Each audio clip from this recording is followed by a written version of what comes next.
Welcome to the Recruitment Leadership Podcast, hosted by Alison Humphries. The Recruitment Leadership Podcast is here to help those in the recruitment industry gain awareness and understanding on the hot topics faced by those in the business of hiring people. In each episode, Alison Humphries is joined by a fellow expert to offer professional knowledge, insight and advice on the biggest subjects affecting recruitment businesses. It's the podcast to listen to for recruitment business frontrunners seeking expert information from industry-leading advisors. Welcome to the Recruitment Leadership Podcast.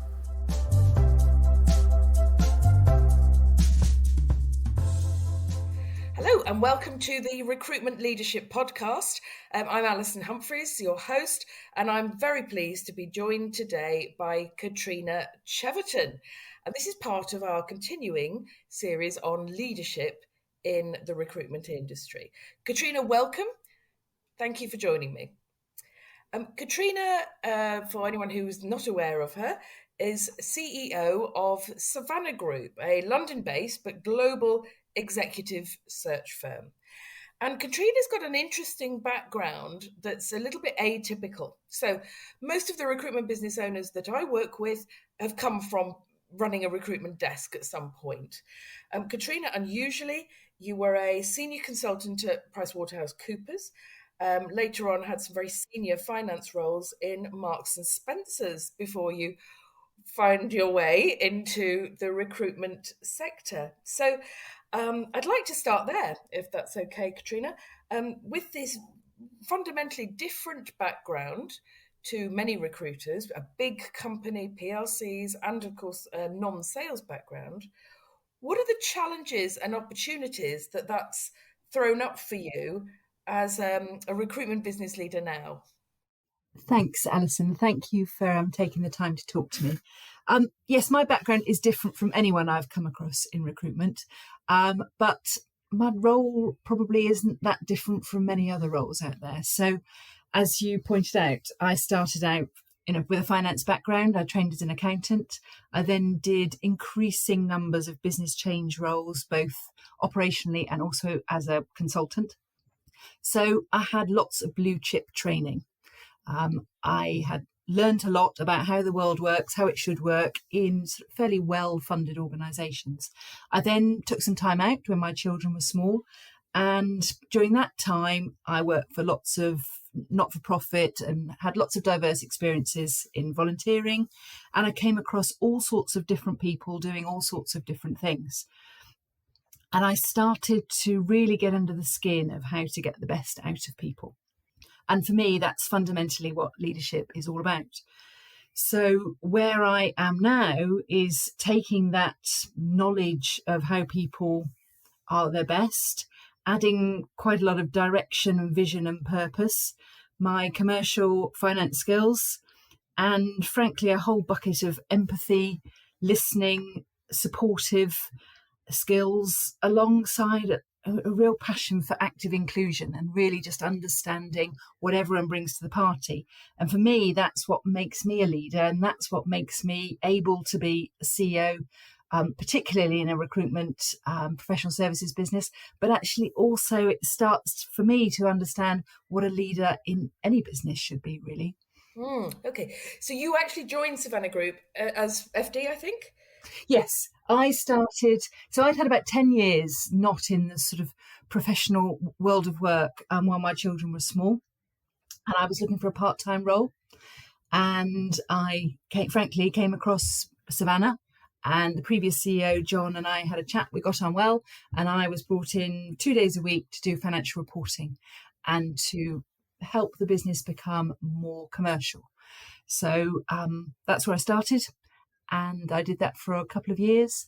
And then during lockdown, because the family commitments, frankly, became a bit easier, because I wasn't having to cart my children around quite as much, I was able to take more and more on.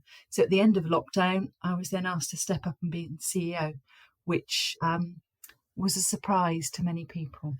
Yes, I'm sure it was. And it would be helpful for our listeners just to get a sense of the size of the Savannah operation and what you focus on. Sure. So we were established 20 odd years ago, focused on technical IT executive search. And that then grew into an executive search and interim management business. And then more recently, we have developed a consulting proposition around those executive search clients and industries. And also we have a data business, which is looking to able to provide authentic answers to the questions, frankly, and help solve business problems. Okay, that's really interesting. And are those add-ons, if you will, are those something that you were driving? Yes, I guess where I come from is I'm not the biggest biller running the business, which is historically what, as you said, people would expect. But so consequently, I don't have any tie to executive search. I'm here looking at how we actually grow our business, how we deliver more to our clients, and how we spread our risk, frankly. So we're actually offering more services across the board to help our clients grow and solve their problems. So absolutely, I'm very keen on driving diversity, also recognising that the world is changing. Yes, how very interesting, because it's a point that I've often made in my blogs that actually, I meet a lot of people who are very, self-limiting about their, I'm a recruiter, therefore I can't deliver anything else. And that often stops them from having those strategic conversations with their clients. They tend to revert back to a kind of got any jobs conversation. When if they actually spoke to their clients about, what their main business drivers are, they'd find that those clients have their own key performance indicators, and filling headcount just isn't one of them, that actually there are lots of other solutions they're interested in talking to people about. So you mentioned this data business that you've developed. Could you, without giving away any trade secrets, could you just briefly explain what services that provides? I guess it's an extension of what recruiters have always done, which is help to provide the best candidates. But what we're looking at it is a slightly different angle, and actually providing a comprehensive look at the market, turning over many more stones, really using qualitative data to be able to articulate who is out there. So a fundamentalist, our clients come to us with a problem. They need to replace someone, they need some succession, some people-orientated problem. Well, as you say, a solution is to provide another body, but actually there's a whole other conversation there around what else should they be looking at? What are other organisations doing? So, and actually being able to provide detailed qualitative research adds something different. Okay, now that's really interesting, because again, I know a lot of actually quite experienced recruiters who, when I describe a consultancy service to them, they go, yeah, I do all that. But actually what they're doing is just saying, oh, by the way, here's a couple of my opinions. It's not actually a structured, robust piece of research. So just going back to your move from, big listed companies into the executive search field, can you think back, Katrina, to was there anything about the industry or the business that surprised you, that wasn't as you'd anticipated, that for better, for worse, or just different? I think there's a lot of similarities. I think the client focus is pivotal, and our best recruiters recognise that every single day of the week in every interaction, and that's so important. So having come from a retail background, customers aware of that. So very, very similar. I think the level of professionalism is very similar to a professional services organisation wherever I've worked before. So there's an awful lot of similarities, and the sales drive doubles down on all of that. So actually, there are more similarities than I could possibly have imagined, actually, and it fits quite nicely together. And when you took up this role in Savannah Group, what was a challenge for you in terms of moving into a new market? I think, frankly, one of self-belief, really. So I joined the business not having done recruitment. I had recruited many, many people. I'd done lots of recruitment activities in the past, but I hadn't run recruitment processes. So I think there was a sort of imposter syndrome there a little bit that says, but actually running a business is very different. There are many, many people in my business who are far more expert than me at running recruitment processes. They're brilliant. What I bring is something different. So it is the 100% internal focus on our people and the commercial backbone so that we are a successful business. And we're a very successful business and we're very proud of that. But it's about adding all of those skills together and recognising we're all there to do slightly different things. Yes, interesting. And one of the big mental leaps that a lot of people from, who've grown up in the recruitment field have to make is moving away from this obsession with the top line figure and actually looking at profitability and efficiencies, isn't it? So very often, I've had a case in point relatively recently where it was very, very small business. They'd had a sort of team best ever month, exceeding their previous best performance by, 3,000 or something like that. So it wasn't huge, but it was definitely a personal best. Anyway, so they went out and basically spent the whole lot in a celebration, and that wasn't even profit. That was the revenue figure. So it ended up costing them money.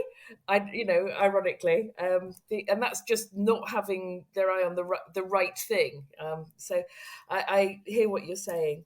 So, Katrina, moving on, I think it's fair to say that in the last few years in particular, we're seeing a different set of expectations on leaders in business.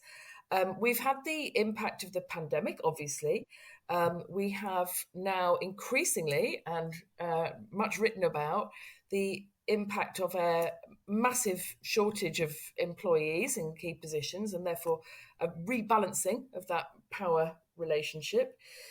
We've got things like Me Too and a new generation of workforce and so on. Okay, so this is a big question, but what's been your experience of that change?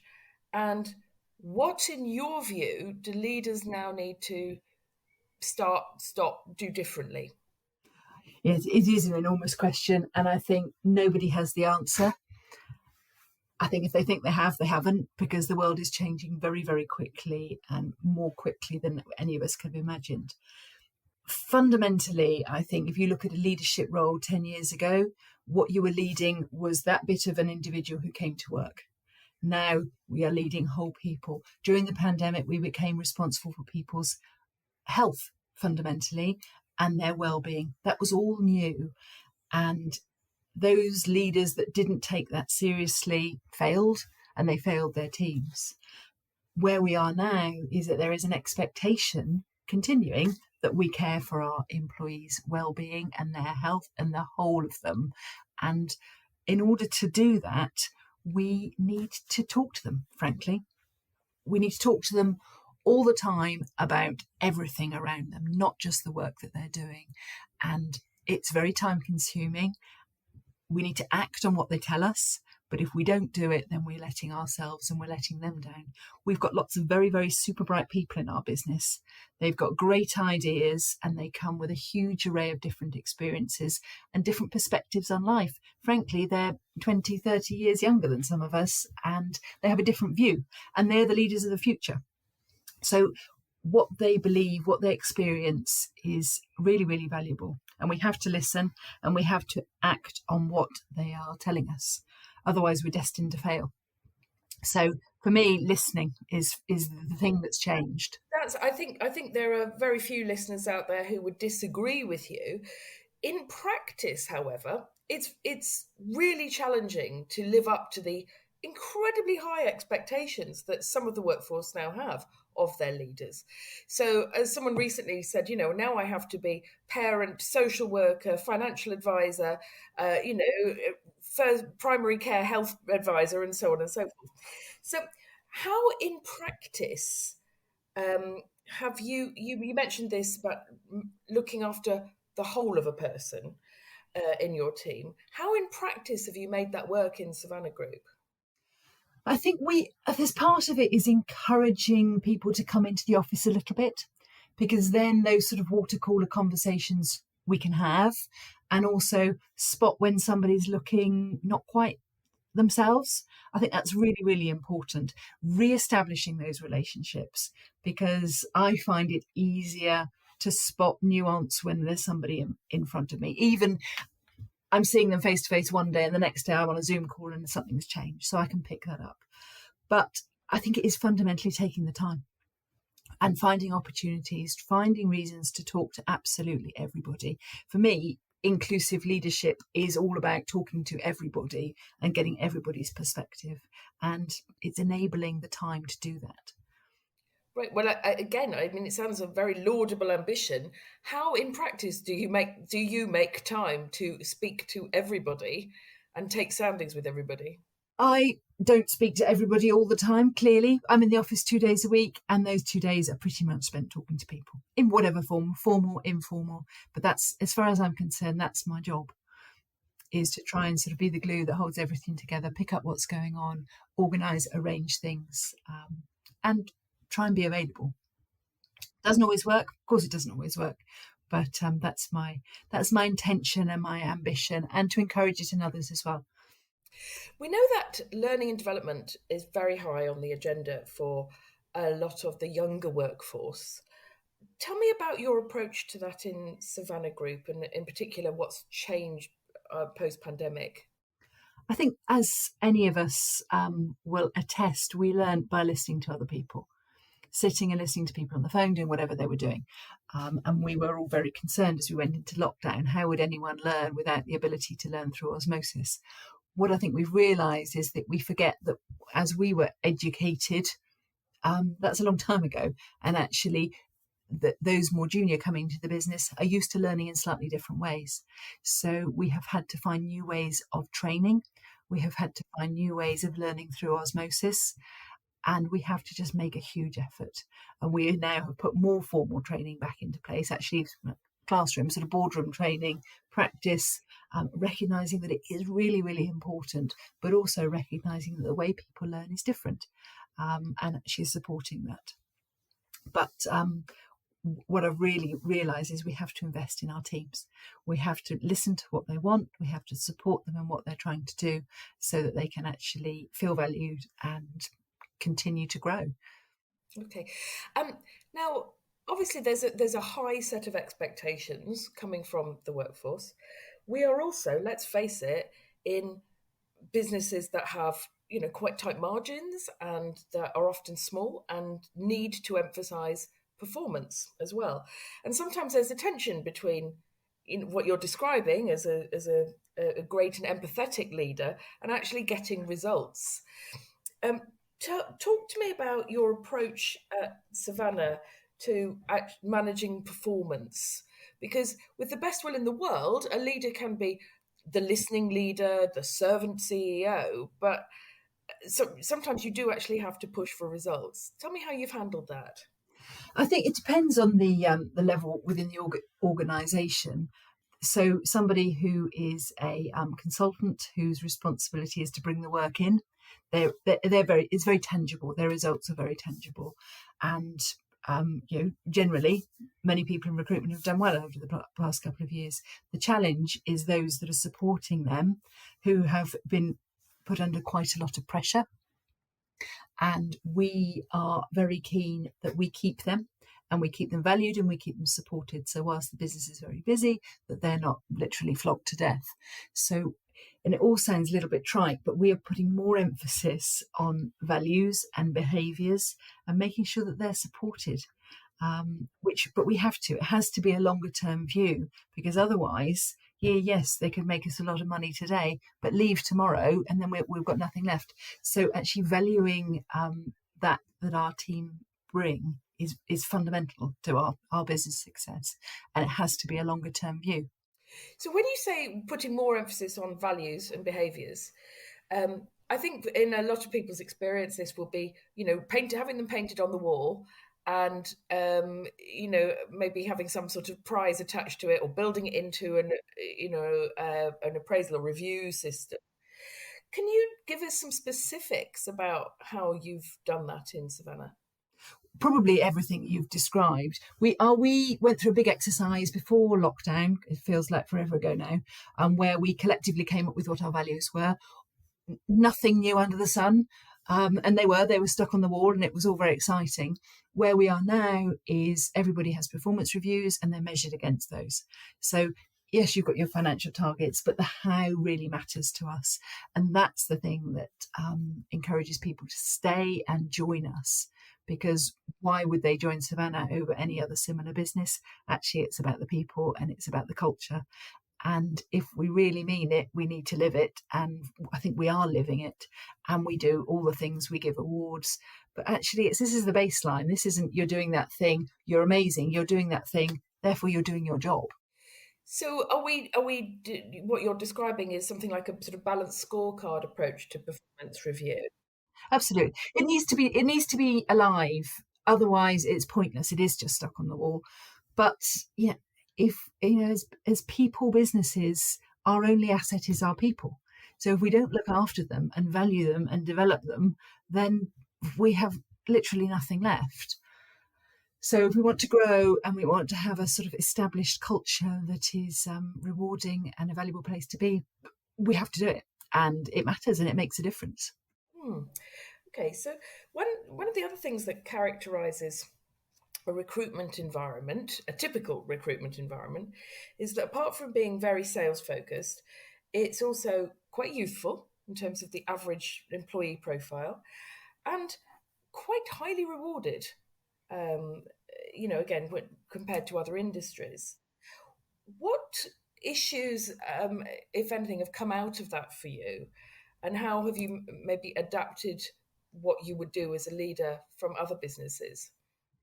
I think in any leadership role, understanding the motivation of those within the team is vital. And actually, once you can understand it and harness it, you're on a good route forward. So for me, what we've tried to do is to get everybody feeling part of the business rather than just running their own little P&L. They're actually part of the business and understand and feel part of the strategic direction of Savannah. So they have their financial motivation, but also part of our purpose and feeling part of an organisation that means something. So we spend a lot of time talking, as you might imagine, around culture and our values. The other thing that is working really well is actually doing some other things around purpose. So we have partnered with a charitable recruitment agency who support people who struggle to get into work for all sorts of reasons and all sorts of challenges. So we work with them. We are supporting them on CV writing, on interview training, all sorts of things, just really tangential to what everyone's doing in a day-to-day. But the sense of purpose and value is palpable, and it's working well. So for me, actually really trying to get hold of why people come to work, why they do their thing in addition to making lots of money. And I think increasingly what we're seeing is most of our young people value that sense of purpose much more than they did. Yes, I've been involved in the past with a number of businesses who, how can I put this, who were quite happy to run fun days, money raising days, but there was no long-term commitment to a charity. So, the day became a series of games or, whatever, or competitions designed to generate donations. And the most successful CSR programs that I've seen, successful in terms of motivation as well as great outcomes, are those where a business has a long-term alignment with whatever it is, the charity or movement that they're supporting, and where people aren't just giving money, but are actually, getting hands-on involved. Really, really powerful. You mentioned earlier, Katrina, about the importance of fully involving those non-sales or business support people. Now, a lot of our listeners who run small businesses will be thinking, well, yes, but how in practice, how specifically do we do that when we've got, for example, people in our finance department who are well aware how much the salespeople earn, and constantly see reward and recognition and so forth. What specific actions have you taken to get that involvement for business support staff? I think we And we try and be as inclusive as we possibly can. So we have non-work related things that we do. So we have various committees around inclusion and corporate social responsibility and sustainability, which is an absolute leveller. If you're interested in it, go forth and chat and get some stuff done. Our social committee is a hodgepodge of various different people who are interested in care. And I think these sort of sticky points where people get together with a group of people who they don't work with on a day-to-day basis, but they get on with and have a similar view. I think that helps hugely. We also reward people for behaviours. So where somebody's gone above and beyond, they get a specific reward. We laud that we really positively enforce the good behaviour. And also the other thing is there is opportunity for anybody to move into any role that they want to move into, frankly. So you join the business over here and you want to go and be a consultant and sell work, for crack on. This is the trajectory that you want to go into. So we try and be as egalitarian as we possibly can. But I try and make it as level as we possibly can. Everyone has a value. Everyone does a valuable job. And that's the sort of culture that we're trying to foster. So I myself have sort of struggled through with this issue that you've got people who are business support staff whose performance is actually much more difficult to measure, and whereas we can see sales banked for us sales staff, in fact success in many business support functions is no complaints. So give us some specific examples, if you could, Katrina, about how, when you say we reward behaviours, give us something specific that you can reward for someone who's in business support that is still contributing towards the business.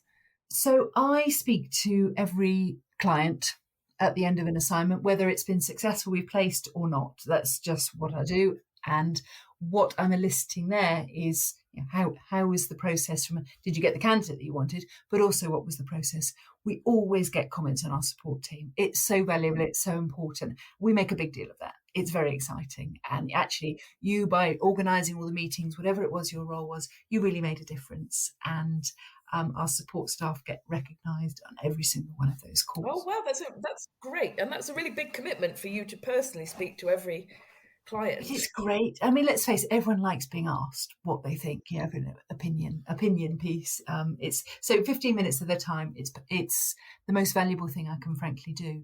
And we learn all sorts of things about what we could do better and what's going on in our client's business. It's a really, really useful thing to do. So there we've got really tangible benefit for the EA, whoever's made the call, but also for our junior researchers. If they've come across an opportunity or they spoke to a candidate he's a lead. So we celebrate that. So it is really just celebrating those sort of micro things that are happening, which really add up, and it just creates a sort of sense of purpose and belonging.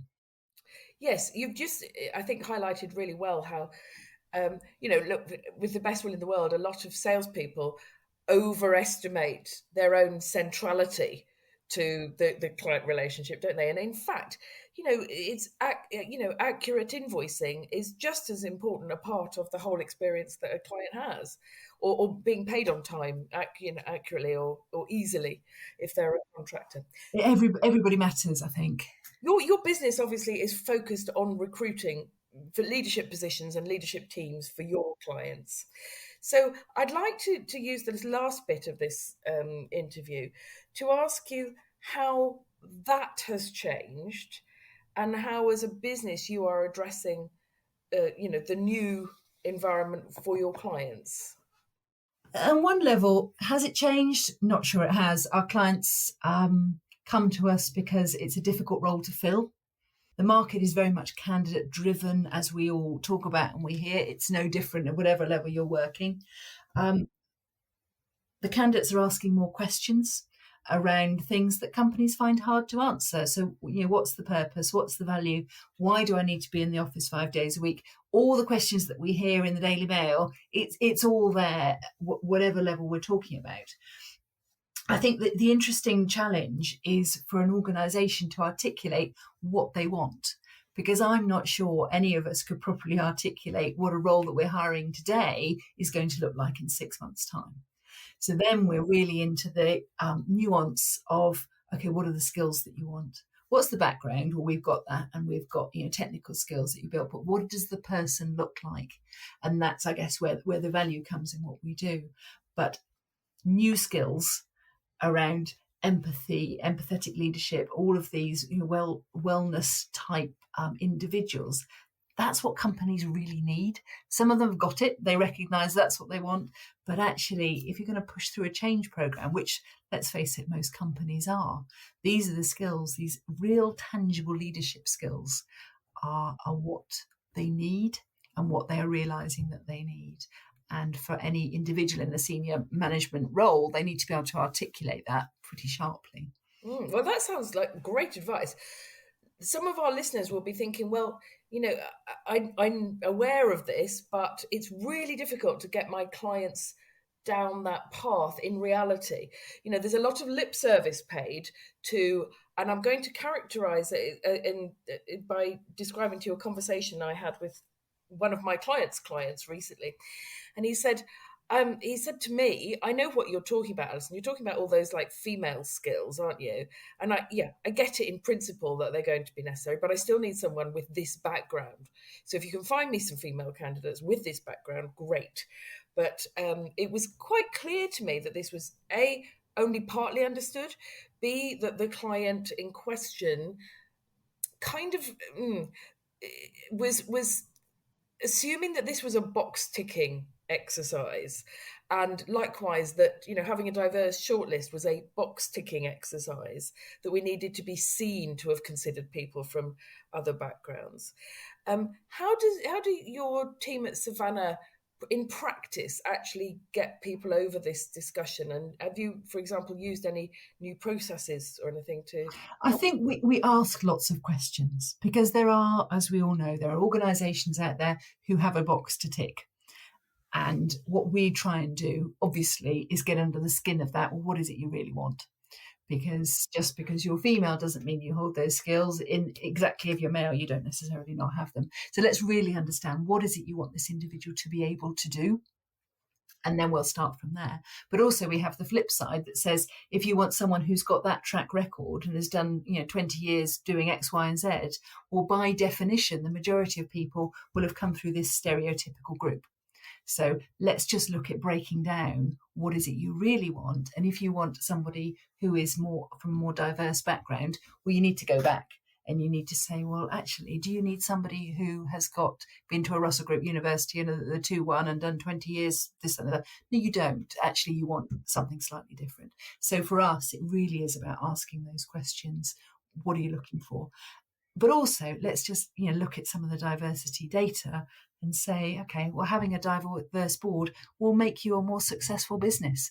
Let's just really get under the skin. And how do you really enable more diversity at a senior level, and then all the way through your organisation? Because putting a female NED as one person on your board is not going to make the change that you're looking for. So I think there's an awful lot of work to be done. It's hard, it's nuanced, it's certainly not straightforward, but it's something that we are passionate about. And in every role we do, we work to educate and support our clients going through that very difficult conversation that you describe. And just to conclude then, thinking now about your clients again, what would you say are the key skills that the leaders they are trying to recruit, the emerging set of skills that perhaps weren't emphasised before, but that you now find that's what we're looking for, that's what we need to go and find? I think empathetic leadership is absolutely the hub of it. Actually, having someone who's prepared to ask questions and listen to answers is the nub of everything, because we cannot be all people. We cannot really understand what a Gen Z person feels, but we can jolly well ask the question and we can listen to what they're telling us. And with that sort of self-confidence to be able to ask questions, then we stand a chance to be able to take all the other skills that we have, all the more technical skills, and take our business forward. If we exclude that real sort of swell of opinion that's coming through, frankly, the businesses are really going to struggle. Yes, okay. So what you're describing there is a much more nuanced approach rather than a process-led or a systems-led sets of skills. But it is on top, isn't it? I mean, it is. There is no doubt about it that leaders in business have probably never faced such a long and diverse list of requirements on them as they do now. And it's hard to learn. You can't go to school and learn this stuff, I think, is the challenge. Katrina, it's been fascinating to talk to you. Thank you so much for making the time to record this for our listeners. So to those who are interested in developing their own leadership practice and getting the best out of performance, if you'd like to discuss that and want to arrange a discovery call with me, you can reach me on alison@recruitmentleadership.co.uk. And Katrina, if anyone wants to take up anything that you've said, how would they reach you? Contact me at Savannah. So you can, we have a Savannah Group website, or it's kcheverton@savannah-group.com. And I'd be delighted to talk to anyone that's interested. Okay. Katrina, thank you very much. And thank you everyone for listening. Thank you, Alison. Thank you.